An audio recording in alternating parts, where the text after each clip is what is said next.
Bharatiya Janata party అండదండలు ఉన్నాయి. అక్కడ ప్రభుత్వానికి మద్దతు కావాలి కాబట్టి చంద్రబాబు నాయుడు ఇక్కడ ఏం చేసినా భారతీయ జనతా పార్టీ చూసి చూడనట్లు వ్యవహరిస్తోంది. మొత్తంగా ఆయన తీసుకుంటున్న నిర్ణయాలకు పూర్తి మద్దతు తెలపాల్సిన పరిస్థితి భారతీయ జనతా పార్టీది. ఏంటి కూటమి ప్రభుత్వంలో ఉన్న మీపై కూడా ఎన్నో విమర్శలు వస్తున్నాయి. డిఎస్సికి సంబంధించి అవ్వచ్చు, భోగాపురం ఎయిర్పోర్టుకు సంబంధించి అవ్వచ్చు, రైతు సమస్యలు అవ్వచ్చు, ఎక్కడా చిత్తశుద్ధితో భారతీయ జనతా పార్టీ ప్రశ్నించే పరిస్థితి లేదు. అధికారంలో ఉన్నారు కాబట్టి బాబు తీసుకుంటున్న నిర్ణయాలకు వాళ్ళు జేజేలు కొట్టడం తప్ప చేసేదేమీ లేదు అన్నది వినిపిస్తున్న విమర్శ. ఏం ఆన్సర్ చేస్తారు సార్? వంశీ గారు, ముందుగా మీకు ఐ న్యూస్ వీక్షకులకి తోటి ప్యానలిస్టులకి నమస్కారం సార్. సార్, ఇప్పుడు మీరు చెప్పిన ఆరోపణలు అవన్నీ కేవలం ఆరోపణలు మాత్రమే. నేను ఒక్కొక్కటిగా వాటిని చెప్తాను. ఎందుకంటే ఇది వైసీపీ వాళ్ళు చేస్తున్న ఆరోపణలు. మనకు తెలుసు, వాళ్ళకి ఆరోపణలు చేయడము, ప్రజా సమస్యల మీద నిజంగా చిత్తశుద్ధి లేదు. వాళ్ళకి ప్రజా సమస్యల పేరు మీద రాజకీయం చేయడం ఒకటే వైసీపీ వారికి వచ్చు. నేను ఇవాళ రోజు వీటికి సమాధానం చెప్పడానికి క్లుప్తంగా ట్రై చేస్తాను. ఒకటి సార్, భారతీయ జనతా పార్టీ ఏదైతే ఇక్కడ ఎన్డీఏ ప్రభుత్వంలో ఆంధ్రప్రదేశ్ లో ఉందో, మేము ముగ్గురు పార్టీలు జనసేన, టీడీపీ అండ్ బీజేపీ ముగ్గురు సమన్వయంతో ముందుకెళ్తున్నాం.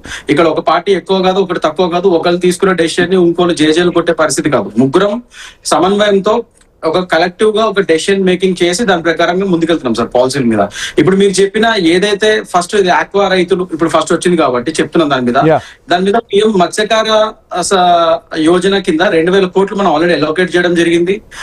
ఆల్రెడీ ఇక్కడ ఆక్వా రైతులు మనం విపరీతంగా అన్ని విధాలుగా వాళ్ళని మనం కాపాడుతున్నాము. వాళ్ళకి ఫీడ్ ధరలు ఏదైతే ఉన్నాయో అవి కూడా తగ్గించే విధంగా మనం చేశాము. ఆల్రెడీ పీయూష్ గోయల్ గారితో, వాణిజ్య మంత్రి పీయూష్ గోయల్ గారితో మాట్లాడి ఆక్వా రైతులను అన్ని విధాలుగా కాపాడే విధంగా ఆ ష్రింప్ ధరలు ఏదైతే అది మొన్న ఒక డిసీజ్ అవుట్ బ్రేక్ ఏదైతే వచ్చిందో వాటి వల్ల చనిపోతుంది, వాటి యొక్క సైంటిఫిక్ వాటిని ఏ విధంగా మనం ఆపగలుగుతాం అని చెప్పి కమిటీలు ఫామ్ చేసి వాటిని అన్ని విధాలుగా ఇంకా ఫ్యూచర్ లో ఇలాంటివి పునరావృతం కాకుండా ఆక్వా రైతులు అన్ని విధాలు కాపాడే విధంగా మన ప్రభుత్వం ముందుకెళ్తుంది సార్. ఇంకోటి టొబాకో ఇష్యూ కూడా మనకు తెలుసు. క్లియర్ గా టొబాకో బోర్డు ఒక పరిమితి ఇచ్చింది. ఒకప్పుడు 100 మిలియన్ల పైగా కిలోలు ఉండేది. ఇప్పుడు దాన్ని తగ్గిస్తూ 81 మిలియన్ కిలోలు మాత్రమే తీసుకొచ్చింది. అదొక పరిమితిని. కానీ గత వైఎస్ఆర్సీపీ ప్రభుత్వంలో మార్క్ఫెడ్ తీసుకొచ్చాం, ఆ నిబంధనలకు అనుగుణంగా రైతులకు న్యాయం చేద్దాం అనుకుంటే దాన్ని కూడా పక్కకు పెట్టారు. మా ప్రభుత్వం ప్రజలకు మేలు చేసే ఏ నిర్ణయం తీసుకున్నా మాపై కక్షతో ఆ నిర్ణయాలను ప్రజలకు ఉపయోగపడేలా చేయట్లేదనేది కూడా కూటమి ప్రభుత్వంపై వైసీపీ నాయకులు నిత్యం చెబుతున్న మాటే. సో ఎందుకు వాళ్ళు తీసుకున్న నిర్ణయాలు ప్రజలకు మేలు చేస్తుంటే అక్కడ జగన్ రెడ్డికి పేరు వస్తుందని చెప్పి ఆ నిర్ణయాలను వ్యతిరేకిస్తున్నారా? సార్, ఇప్పుడు నిజంగా వాళ్ళు తీసుకునే నిర్ణయాలు అంత గొప్పగా అయితే ఇవాళ రోజు వాళ్ళు 11 సీట్లకి కుదింపబడ్డారు సార్. అది ప్రజలు చూస్తున్నారు, వాళ్ళు ఏ నిర్ణయాలు తీసుకున్నారు ఏంటి ఇదివరకు గతంలో అని చెప్పి. ఇప్పుడు నిజంగా ఏదైతే మన ఇప్పుడు టొబాకో రైతులది కానీ ఏదైతే కానీ మీరు మార్క్ఫెడ్ గురించి చెప్పారు. మార్క్ఫెడ్ అనేది ఏంటి? అది మొత్తం ప్రభుత్వం మొత్తమే దాన్ని కొనుగోలు చేసే విధంగా, ప్రతిసారి మొత్తం మార్కెట్ అంతా టొబాకో మార్కెట్ అంతా ప్రభుత్వమే కొనుగోలు చేసే విధంగా అనేది పర్మనెంట్ సొల్యూషన్ కాదు. మనం దీర్ఘకాలిక సొల్యూషన్స్ వైపు వెళ్ళాలి. ప్రతిసారి మార్క్ఫెడ్ అనేది పర్మనెంట్ సొల్యూషన్ కాదు. సో దాని పరంగా ఇవాళ రోజు ముఖ్యంగా ఇక్కడ మనం చూస్తే సార్ 200 మిలియన్లు పైగా ఓవర్ ప్రొడక్షన్ అంటే ఒక 98 మిలియన్లు కిలోలు ఓవర్ ప్రొడక్షన్ అయిపోయింది ఇచ్చిన పరిమితి కంటే. మరి ఓవర్ ప్రొడక్షన్ కి దానికి కూడా మనము కొనుగోలు చేయడం అనేది అది. తెలంగాణలో కూడా వరి ధాన్యము అనుకున్న దానికన్నా ఎక్కువగా దిగుబడి వస్తే కేంద్ర ప్రభుత్వంతో మాట్లాడి మరలా ఆ ధాన్యాన్ని కూడా కేంద్ర ప్రభుత్వం తీసుకునేలా చర్యలు తీసుకున్నారు. అటు భారతీయ జనతా పార్టీ కావచ్చు, ఇటు కాంగ్రెస్ అవ్వచ్చు. రైతులు పండించిన పంట దిగుబడి ఎక్కువగా వచ్చినప్పుడు ప్రభుత్వాలు సహకరించుకొని రైతులకు న్యాయం చేయాలిగా. తెలంగాణలో చేసిన విధంగా అక్కడ ఎందుకు చేయలేకపోతున్నారు?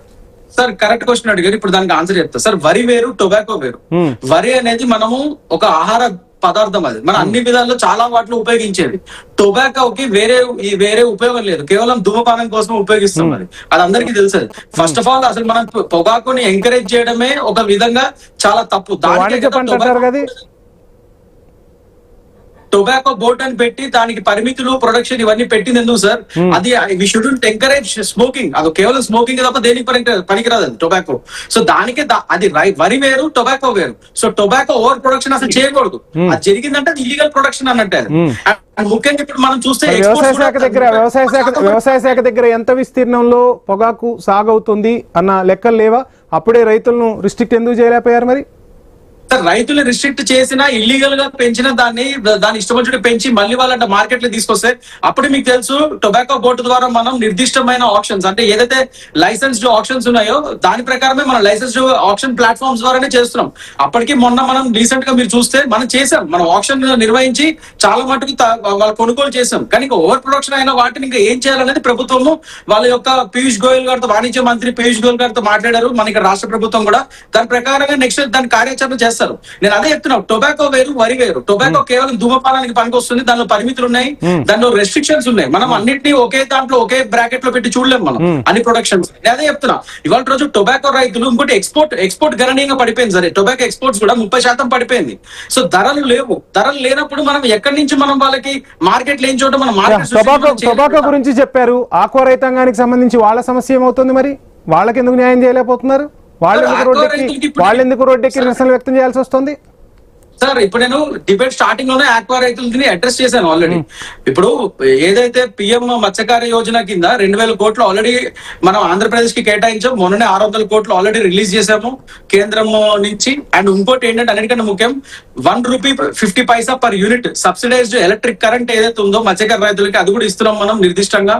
సో అన్ని విధాలుగా వాళ్ళని ఆదుకుంటాం సార్. అండ్ నేను చెప్పినట్టు ఏదైతే మొన్న ఇది రొయ్యలు అది ఒకటి చనిపోయిందో మన మత్స్యకార రైతులు బాధపడ్డారో, ఆ రొయ్యలు కూడా ఇంకా పునరావృతం కాకుండా రోగాలు అవి రాకుండా వాటికి ఉంటది కదా డిసీజ్ అవి రాకుండా నెక్స్ట్ మనం అది సైంటిఫిక్ కమిటీస్ అని కూడా పెట్టి సైంటిస్టులని కనీసం ఇక్కడ కృష్ణకాంత్ గారు కూటమి ప్రభుత్వంలో ఉన్నారు కాబట్టి ఒక్కసారి జిలానీ గారిని క్వశ్చన్ అడిగే ప్రయత్నం చేస్తాను. జిలానీ గారు, సాక్షాత్తు ముఖ్యమంత్రి చెప్పిన తర్వాత కూడా ఫీడ్